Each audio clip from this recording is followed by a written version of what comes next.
Good morning. My name is Rachel Cairns. I am the Health Development Officer and I sit within Active Leeds. You may be aware of Active Leeds. If not, that's more than okay.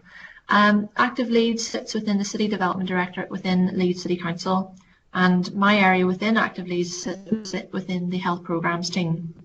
We do have other areas such as the leisure centre and facilities, other operations, different projects as well, such as Run Leeds and Leeds Girls Can, Positive Futures. We do tend to cover all population groups. So the health programmes team in particular, we support older adults with long-term health conditions, and we support them through physical activity, and we work with wider services to provide the support. If you require any support from ourselves or any other areas within Active Leeds, feel free to get in touch, and we're more than happy to signpost. We have information on today's presentation from the Better Conversations team. Unfortunately, they were unable to join us. However, if anyone would like some support from them, obviously we're more than happy to provide contact details. We do have that already, and we're more than happy to send that through. So again, just a reminder that today's presentation is recorded and you can request the slides and such when the session has finished today. If you've just joined us, note that's not a problem, you haven't missed anything. We're just going to look to get started now anyway. So again, just to go through a few things. So obviously the aim of today's session is to introduce obviously myself and some of the work that we're undertaking at Active Leeds. I will look to cover information regarding COVID-19 and how this has impacted on the people that we're currently working with, which is primarily older adults with long-term health conditions. The information today could be information that you're already aware of, which again is more than fine. It means that the same messages are being shared, but please, if this is the case, do stay with us, as there could be other areas that you're not familiar with or areas that could provide additional insight. I do appreciate you taking the time to be part of the session this morning. The idea and overall aim of the training and awareness is to provide you with resources to additional information. We primarily work on those who need assistance and guidance, like patients or clients. You have a prime audience. I appreciate timing can always be an issue, though for this it's not always the case, and it would be an opportunity for you to share information about the project or anything else that you might pick from today's session and share it with those individuals. Okay, so it is important obviously to highlight and recognise the hard times that everyone has been experiencing over the last nearly 12 months. Everyone has been affected in one way with COVID-19, and it is key that we acknowledge that as part of today's session. Also, the global outbreak of COVID-19 has resulted in closures of organised activities and designated or designed spaces for people to participate, so gyms, the pools, sporting fixtures and training, and everything in between. Many individuals are therefore not able to actively participate in their regular individual or group sporting or physical activities outside of their home. This is also included in some cases unorganised activities such as walking to the shops or even just walking to the bus stop.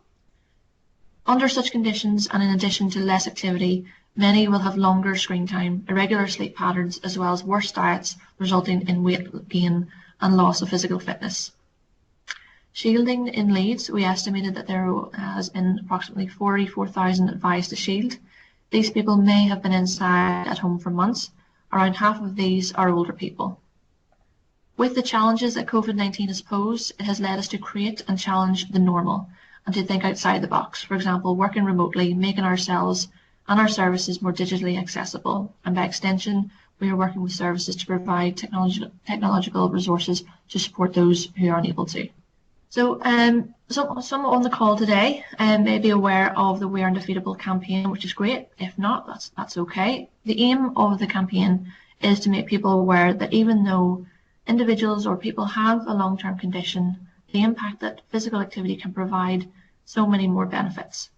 It aims to create better awareness and eradicate the stigmas that those with long-term health conditions can't take part in physical activity. One area that we are currently working on is creating local ambassadors. We have a few that have signed up with us, and in the coming weeks we will look to share their story. The idea of the ambassadors is for them to share their story and their connection with physical activity whilst having a long-term condition. If you're supporting or working with, or you yourself that would like to share their story, please feel free to get in touch, and we are happy to do so. We plan to use the stories on newsletters, social medias and websites, obviously gaining permission to do so. Basically creates a really positive, what we're trying to create is something really positive that we can share with so many people, and hopefully they can relate to as well. COVID-19 has obviously posed its issues with recruitment. We would love to record these stories obviously via video, so hopefully this is something that we can do in the future. And if you do have time, feel free to jump onto the website. There is loads of information on what the campaign is and where other people can sort of retrieve messages, which we'll go through today. You may have also seen the TV advert on TV. It usually has Frank Sinatra, That's Life, playing on the background, so it might ring a few bells. So obviously I just wanted to highlight some of the key information then. So this is just a screenshot of the information that can be found on the We Are Undefeatable pages. The top image is the team Undefeatable. It's a group basically coming together via an online platform, because obviously they've had to change how they work as well. Earlier this year, We Are Undefeatable brought together a virtual walking football and a virtual dance team to form the team Undefeatable. The teams are made up of people who are living with at least one health condition, looking to try something new. So both teams sort of met up online each week, and they learn new skills and be part basically of that really sort of community that supports and inspires each other. The bottom images you should be able to see. If you can't, that's okay. As I say, we will be sending these out afterwards upon your request. So the messages of the campaign is basically find activities that you enjoy, start slowly and build up, make the most of your good days, and try to move more. So they've tried to keep the messages very simple and try not to put too much pressure on individuals, because obviously if they've got someone's having a slightly bad day with their condition, then it's best to sort of take things at their own pace. The final image is just displaying the wide number of partners and charities that are supporting the campaign. So you can see that there's Age UK, Breast Cancer Now, Macmillan, Stroke Association, and they're obviously just to name a few. There's 16 in total national charities looking to support the campaign on a local level. On the We Are Undefeatable website, you will be able to see an area called Our Stories. So if you have a chance, feel free to jump on and watch their stories. It is definitely worthwhile. So physical activity obviously means different things to different people. The current definition from the World Health Organization is any body movement carried out by a skeletal muscle that requires energy. Movement is the key word here, so physical activity can be anything. So that's walking, cycling, shopping, or gardening. Exercise could be individuals taking part in structured activities such as running, lifting weights, gym classes, and usually with the intention of building fitness. We hear the term sedentary used quite a bit, and this typically refers to long periods of inactivity, so people not moving obviously, typically spent sitting or lying down. When you think about our daily lives and the way transport, home life and work life is, it's easy to realise why sedentary behaviour and inactivity might be an issue. It's made far too easy for us basically. So what I'm going to look to do is a bit of a poll. So I'm hoping that everybody has access and has the ability to do so. I appreciate some may be using their phones and might not be able to see this function, but that's okay. So bear with me. So I've presented a poll there, you should be able to see it. So if you could, what percentage of people in Leeds are physically active? Okay, we've got a few responses coming through, which is great. Have a quick think and feel free to put your answer in the, or select one of our answers. Okay, I'm just going to look to jump back into our presentation. Okay, apology, that was, should have said physically inactive, my apologies on that. So approximately 1 in 5 adults living in Leeds are inactive, so that's 20% are inactive and at increased risk of developing long-term or health conditions, which we will explore obviously in more detail later on. So it's not as high as what people would anticipate, but it's still high enough, and therefore there's a lot of individuals within that category that do really need our support and our help at present. The next sort of area is that I'm going to jump across to is, so physical activity obviously can have so many benefits. So I'm just going to jump across and share my screen. You should see in front of you a whiteboard.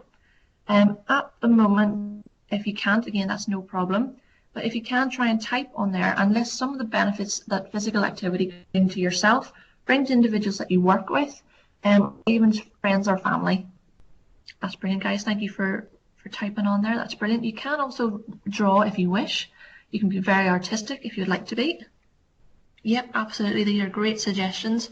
Feel free to write anything else that might come to yourselves.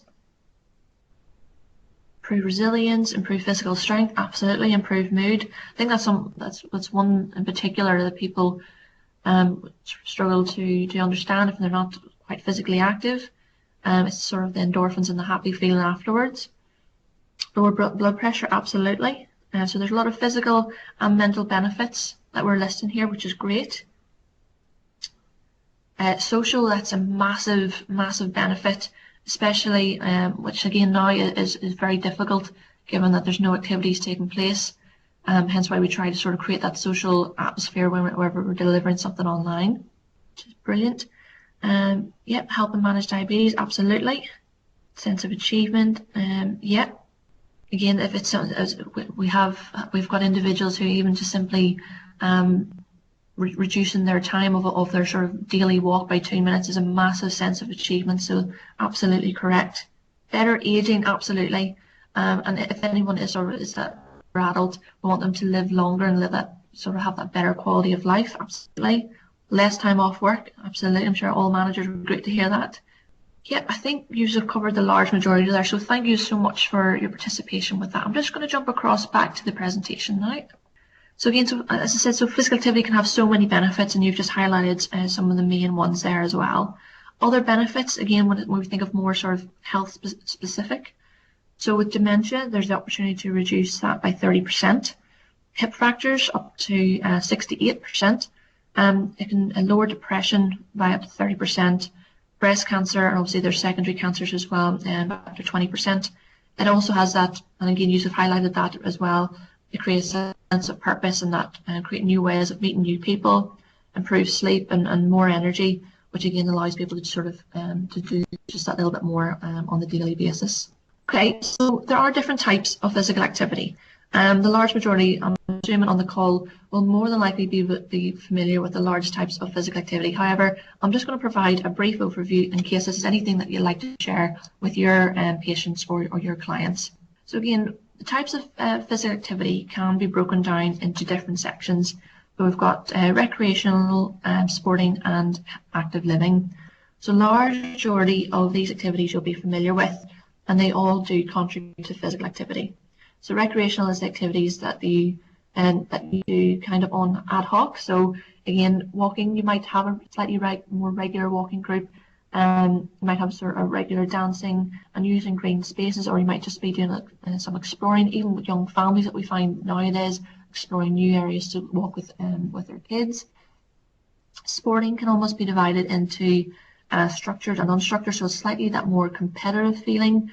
There obviously is that opportunity for non-competitive. So if it's a sort of regular five-a-side with your friends, but it's competitive, but it's not competitive, if that makes sense.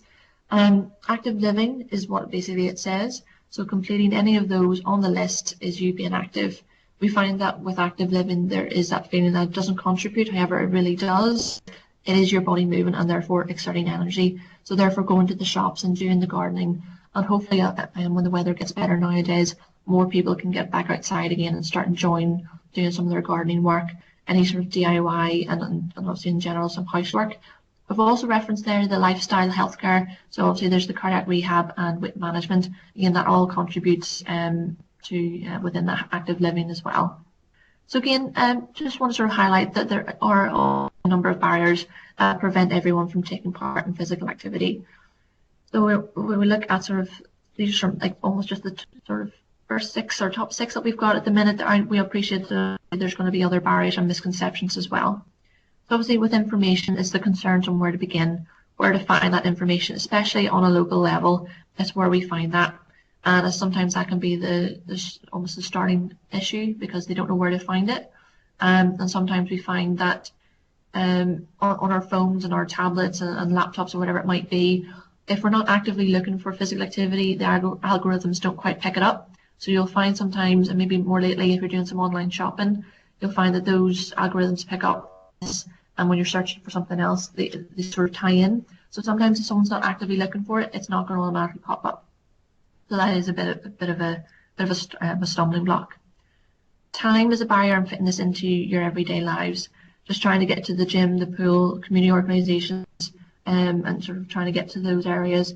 And now it's trying to juggle everything at home and homeschooling, which again can cause massive issues for young families, for families with two working parents and both working from home at the minute. I do appreciate there's a lot of challenges there within that. Again, there's obviously issues with culture and religion, and that's the huge impact that it has from COVID. Cost, not just accessing, obviously it's pre-COVID, so not just accessing, but potentially transportation, so getting to and from sessions. So there's the issues with car, public transport, kit and equipment to actually sort of take part in it. Sometimes you feel like you need to sort of go out and buy the latest trendy gear, and sometimes it's the case that you don't really need to. Health conditions. Obviously, if you've got a health condition, individuals feel that they can't participate in the activity that because they feel that their condition will hold them back. There's also the perceived barriers. If someone's condition isn't physical and individuals don't sometimes appreciate the challenges that individual has, they perceive the barrier or they perceive that there's nothing wrong and therefore don't understand why they can't do certain activities, which is something that we would come across quite regularly within health programs. Family as well, so again there's some wider issues with access. If anyone's taking their children and using push chairs, there's obviously childcare issues as well. Transportation would also link in with that as well, and again obviously costs. If you're paying for a number of children to attend a couple of sessions, obviously the costs do add up, and it's hard sometimes to go for walks or runs with buggies. Again, you need to be aware of the terrain and the type of group that you're going to be walking with. So I do appreciate, and again, it's just worth highlighting some of the barriers and misconceptions that we within health programs do come across quite regularly. So I just wanted to share and highlight that with yourselves. Okay, so again, some of you may have already seen this. This is just one example of the physical activity guidelines. There are other infographics available for the other age groups. So there's one for pregnant women, physical activity benefits for babies and children young adults between 5 and 18. Again, these are available on the government publication site. So again, if you're keen to sort of obtain copies of these, feel free to jump on the site or feel free to get in touch with myself after today's session. So again, some of you may be aware of this infographic, so it explains, I'm going to use this one as an example, explains the CMO guidelines and the government recommendations for physical activity as we get older, and the health benefits that would be included. As group activities have been restricted for long periods of time, many older people in Leeds will have not been attending their regular activities. So we're trying to promote this strong balance, such as Tai Chi, dancing and bowls activities when we can get back out to do those activities. In addition to not accessing organised activities, spending more time indoors, or people have been shielding, or those concerned with being outside and visiting the shops will have a similar impact with potentially walking less and obviously not carrying their shopping. And as we sort of just discovered there, or just chatted through, active living can include sort of with carrying the shopping back and forth. We therefore obviously face the challenge to support people who may be at greater risk of frailty, falls or injuries. So again, it's just to sort of highlight a couple of those key areas. So in the bottom left hand corner you can see obviously minimize and sedentary time. We're trying to sort of encourage people to be sitting less and walking about as much as they physically can, as much as physically possible. So again, we've got all the infographics for the other age groups, so feel free to get in touch and we can send those through. So again, this is the area that could potentially support yourselves. You may be already familiar with some of these tools or techniques or resources, but feel free to sort of stick with us in case there's anything new there that you might not be aware of. So again, as you can see on your screen there, MEC is the making every contact count. And there's obviously a couple of basic principles involved in this. So this is a training course that Leeds Public Health can provide. From what I'm aware of, they are doing this online, so you can jump on this and attend this training. So I'll just run through what it is very quickly to sort of give you a brief overview. So basically, the principle is not telling someone what to do. It's that first level of behaviour change conversation, which is really key. And again, this is something that you will know so much about when you're talking with your clients and your patients. You'll understand what sort of what behaviour currently they could be displaying. So as part of the MEC training, it's an opportunity and a short chat. It could range from 1 minute to 5 minutes. It tries to aim to enable a positive change to an individual, having a conversation which is based on the people's needs, goals, concerns, and strengths. It aims to increase an individual's motivation to make a positive change in an area of their lives. So it could be physical activity, could be even about finances, could be something about their house or their home. However, on the basis of today's course, it would be a great opportunity to start the conversation about physical activity. Other conversations might include signposting to a support organisation as well. If you have a MEC conversation where the person talks through the options they have and chooses what action they're going to take, the process of actually hearing yourself say these means that you're more than likely going to make that change. So that's the individual themselves saying this. This is not you sort of leading or guiding them towards that. It's just a case of them coming to that decision themselves. So MEC obviously approaches the fundamentals around effective conversations. So understanding that people are their own resource. It's not your responsibility to sort people's lives or sort people's health, but the power of the words that you use and how you use them are the essence of a MEC conversation. As you're probably potentially working in a health-related service, we find that people value the information that you would offer. I mean that you're the professional and people value your advice and your guidance, and they value the words and the phrases that you would use, and therefore potentially their mindset could change to appreciate and share the same values. I appreciate this might not always be the case. I know there's a lot of realism behind this as well, but we have to start somewhere, and possibly starting with a MEC conversation could potentially help. So that's just obviously one area at the minute that we've touched on today. If you're looking for more information on MEC conversations, feel free to look on the Yorkshire and Humber Public Health Network. They have all the guidance for the conversations and how they take place, or if you wish to attend any of the training, feel free to do so. And this is all a free service as well. So the next thing, which again is something that we've been working on in the background, and this is something that could potentially support your MEC conversation. So this could be what happens next. So on this slide, we have developed within Active Leeds a tool that could potentially help and assist those conversations. So this at the minute is a bit of a mock-up. As you can see, there's some details there on the left and on the right dial. These are what we're calling physical activity dials. So on the left, we've got the list of activities. These will stay the same. So we've got mind and body, cycling and walking. We've got a few others there, and obviously we've included daily living. The idea of using these physical activity tools is that it becomes a self-guided function for individuals. Again, it's something that you yourselves can use whilst you're having your conversations with, again, with your patients or with your clients. We have one area that obviously displays the physical activity and that people can utilise, and we provide examples where they can access those activities across Leeds. So that's on the left. And if they need more information, Active Leeds contact details is on the back. So that's just the dial in the middle. Again, some of these may slightly change with the design. For those that have access to the EMIS or System 1, you can refer directly to us if someone is requiring additional support and guidance, whether it be from a physical activity or lower levels of mental health. We can look to support. The idea of these tools is to distribute these to yourselves, and we will have them obviously printed and put together, and for you to try to use them during conversations. I do appreciate sometimes time is not always of the essence, and we do appreciate that. And again, it might be a case of the individual themselves might take away this physical activity dial themselves. We will have a QR code that they can scan, all being well, if they've got a sort of electronic device, and that will take them directly to your We Are Undefeatable web page on Active Leeds, and there will be loads of information on there as well.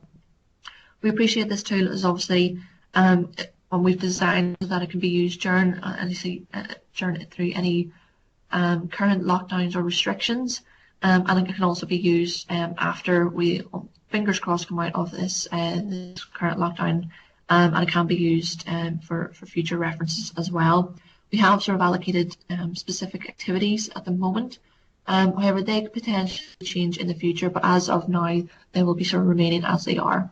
We have provided some details on the benefits of physical activity and how much people should be doing. Just a bit of a reminder of how we can sort of potentially sort of provide that support.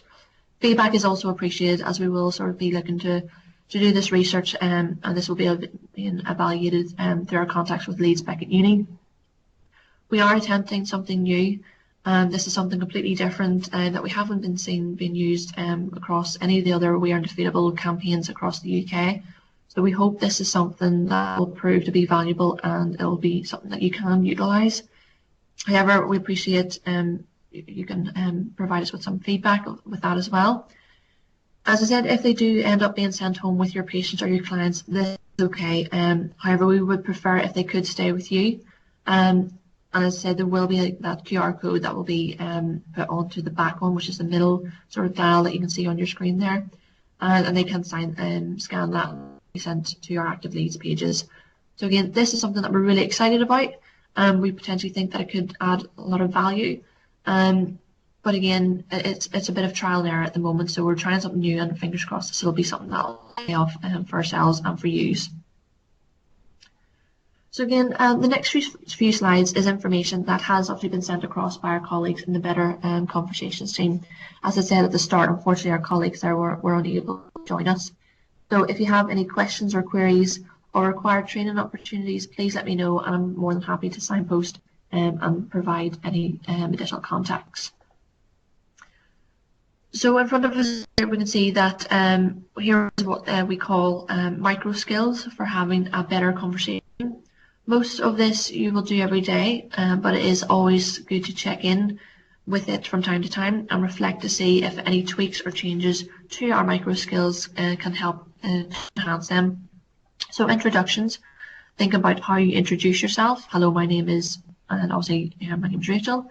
But also this is the time for setting expectations and explaining what your role is for that day and any limitations that there might be. So again, these are skills that you're probably using on an everyday basis, but we would just want to sort of reaffirm those again and make you aware of any sort of new techniques that you might be able to use.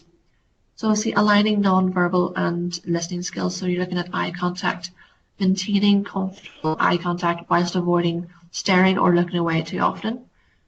Body position, having an open, relaxed posture, preferably on a level with the person.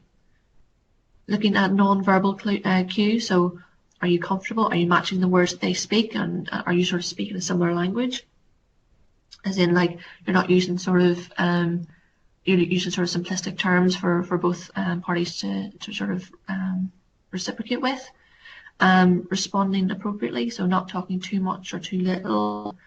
Asking curious questions based on the information we've heard. Paying attention, so avoiding distractions, listening and understanding, and trying not to respond too quickly. Appropriate pauses and silences, these allow the person to think and formulate a response. So remember that saying, that good old saying, it's not what we say, but it's how we say it. Checking understanding, so when we effectively check our understanding of what someone has said, we're demonstrating we have been listening and paying attention. And sometimes that for individuals is really important. If you're picking up on keywords and things that they've said, that they appreciate that you've listened and you've heard what exactly they have been saying. Questions that raise awareness, so any thoughtful or open questions can really enhance our communication with individuals. They support people to broaden their perspective and really focus on what matters.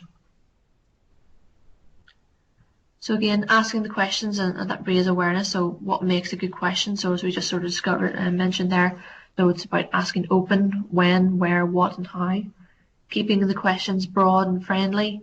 Ensuring that they're timely and relevant, short and simple. There's obviously, when you're having those conversations, there's nothing worse when someone asks a long-winded question. I'm just thinking from my own sort of experience, having an awareness of tone of voice. So having that upbeat energy and that body language all sort of combined together can really be quite advantageous. So being cautious with using why questions, as it can judge a person's actions and create the need to justify, especially if we're talking individuals with long-term conditions and asking that question of, oh, why don't you? Why can't you? We find that they automatically then almost put up that wall of defense, and they don't want to talk about it, and they don't want to sort of release any information, and therefore we find that conversation has almost created a negative experience, and that negative impact therefore means that we've lost their engagement, and it'll take a while or a long time for individuals to try and open up again. Exploring assets and strengths. So what do you enjoy doing? What's working well? What friends or family or key workers support you? So ensuring that we're asking those relevant questions. So again, just checking for understanding. So these are skills that are really useful, not only showing you you're listening, but also to ensure both parties are on their right lines. So often reflecting back on some of the words the other person is saying can be really powerful and enhance the conversation. So basically summarising a conversation using a series of bullet points can be useful when someone is giving you lots of information in one go. So you yourself will probably find that you're probably more than likely doing a lot of these quite often. So again, using some of these techniques of reflecting, summarising, paraphrasing, and pre-framing, so like referring back to say, well, I heard you say this, and I think you said this, so it almost enhances that conversation. And again, just sort of ending the conversation with a post-framing, can I just check, and almost leaving that as if there's any sort of outstanding actions, or what are the next steps, and what's that individual going to do next. So again, as I sort of mentioned previously, so the Better Conversations team are offering you any further training to enhance some of the skills, as well as looking at for opportunities to deal with difficult conversations. So feel free to get in touch with them. If you want to take down any of their details, their email address is better.conversations@nhs.net. You can obviously book free sessions, and they've got quite a wide variety of free e-learning sessions to attend as well. So again, this might be for yourself, might be for any of your colleagues that you're maybe sitting on the session today on behalf of. So feel free to, if you want to take a note of that, and we're more than happy to send through details afterwards. So again, within Active Leeds, we have been developing further resources to support people living and shielding at home, and those clinically extremely vulnerable. And again, I just want to sort of reaffirm that although our area is working with older adults, the Active Leeds team does support the wider population age groups as well. So again, in case any of this might not be quite relevant to yourselves, I do appreciate that, but we do have other areas that we can provide support as well. So we have worked very closely with our colleagues in public health to design and develop a hard copy resource and some packs to support those individuals. And we're just going to sort of, next few slides, we'll look to go through that. So we have our Keeping Well at Home booklet. So that's sort of the front cover you can see on the left there. So I've just provided a couple of the screenshots providing information from inside the booklet. So within the booklet, there are information on mental health and how to potentially sort of cope with any mental health that individuals are experiencing at the minute, physical activity and how to access physical activity, and we'll come back to that bit just in a bit, and diet and nutrition. So this resource has been created to support those to keep moving and active in the home in a safe and effective way. This resource is available online. We have hard copies available through the public health resource centres and ourselves. So since we developed the booklet, we have further expanded to a Keeping Well at Home programme, which is consisting of online support and peer support groups for older adults. So we do have our online Keeping Well at Home programme. So this is delivering the programme daily over Zoom, including a 30-minute of gentle activities, followed by a chat and brew. This chat will be with the individuals within your class and the individual who will be taking our session, which is our health and wellbeing coaches. The gentle activities are suitable for all levels, people with mobility issues and health conditions. So there is the activity support program. So if the Zoom activities aren't quite suitable, when this support program might be, this might be sort of suitable for yourselves. So have a chat with a health and wellbeing coach via phone, text, email, or digitally, and we can keep supporting you through this. We have our online peer support groups. So currently working with 100% digital to improve people's access to the internet and digital services. People can request a loan tablet to access this program, or online peer support groups. So there's obviously we're working with the digital tablet loan scheme and YouTube as well. So we're trying to provide as much information as possible through this Keeping Well at Home book and keeping people as physically active as we possibly can. And we appreciate obviously technology has been a bit of a challenge during this time. So we're obviously linked it up with the 100% digital team to look to provide that additional support. Again, if this is a team that you're not familiar with, I would recommend you get in touch with them. They're really supportive and really keen to help as many people across Leeds as possible. So we're going to try and play a video. This is a video that my colleague Carol has put together. There is a number of these videos available on our YouTube channel. These demonstrate the physical activities that are obviously displayed through our booklet. These are also the same activities that are involved in the online support program as well. Hopefully you will be able to watch this video without any technical issues, but again, this can always be a potential problem. If you do, the link will be put into the instant messenger function, and my colleague Andy will look to pop that in. Failing that, that we can send the links to yourself following the presentation today. This is obviously gauged at older adults that have had a fall or those who are at risk of having a fall. You will need to click on the play button if you're trying to use it on the presentation as it is, as this will play on your computer and your computer only. So I will go on mute, and the video is about 3.5 minutes long, so I will go on mute, and when the video finishes, hopefully I'm not talking over at the minute or talking over at the end, and then I will see you again in about 3.5 minutes. So, what happens if you've had a fall? Maybe you'll be strong enough to get yourself up off the floor, and if you are, do please tell the GP or a healthcare professional that you have had a fall. If you're not sure whether you can get yourself up off the floor, there's a couple of things you can do that might be helpful. The first one is try not to panic, try to stay calm. And then have a little think about your body, decide whether you've hurt yourself or not. If you've hurt yourself and you're not going to be able to attempt to get off the floor, you need to try and summon help. If you're wearing an alert, either on a wrist or a pendant, do get help that way. Or bang on the walls, shout for help, or even banging on a radiator. That seems to make a lot more noise. If you are on the floor, I'm going to show you a way that would be helpful to try and get you off the floor. So if you've fallen onto the floor and you're laid on your side, for example,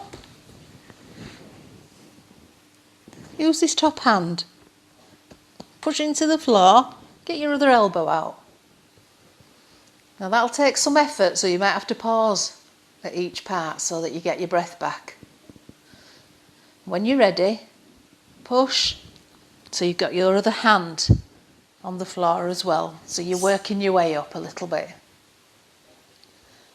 When you're ready, to the next stage, push with your hands, come up onto your knees. Now you don't want to spend long in this position, not nice on your knees, but I want you to crawl, make your way towards a chair or the bed or something else secure. Now please make sure that it is safe against a wall or on a secure flooring. Now from there, one hand at a time onto the chair and up you pop. Now the next stage, I need you to bring your strongest leg forward. Maybe that you've got to drag the foot across the floor till you've got your foot in front there. Next part, take your body weight forward, good grip on the chair. Now if you're able to tuck those back toes under, it will be helpful. Push yourself up till you get to that stage. When you're ready, come up. You might want to walk one hand at a time up your legs. It'll bring you up more slowly. If you've been on the floor for quite a while, you might be dizzy at this stage and you might have to stop for a minute. When you're ready, turn yourself round. And then feel for the chair behind the backs of your legs, making sure you can feel it behind both legs. You may be offset, you may be disorientated, and you might just feel it behind one leg and you end up on the floor again. So both legs, push your bottom back, feel for the chair, land as far back as you can. Okay, so you might find that if it's winter time, it's worth having a cushion and a blanket, maybe behind the settee or in different rooms, so that if you did fall and you couldn't get help straight away, you could cover yourself up, keep yourself warm and keep yourself comfortable.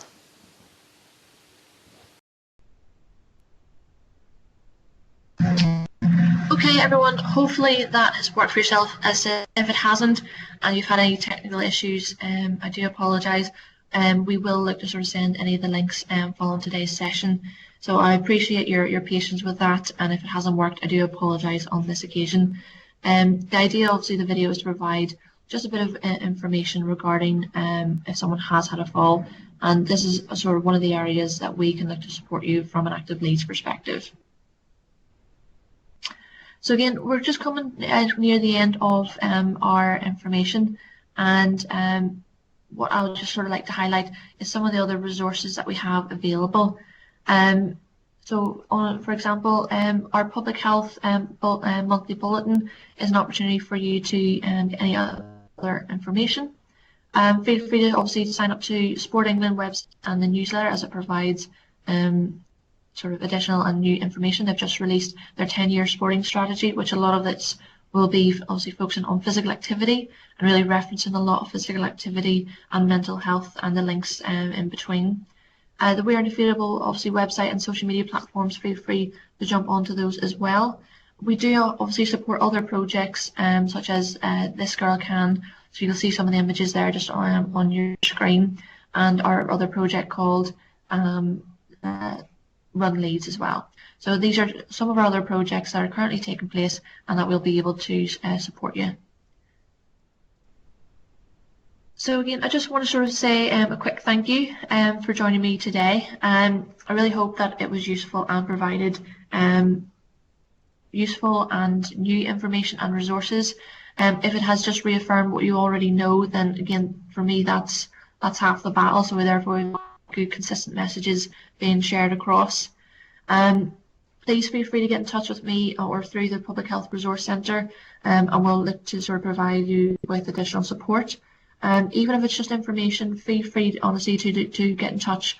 There's no issues with that whatsoever.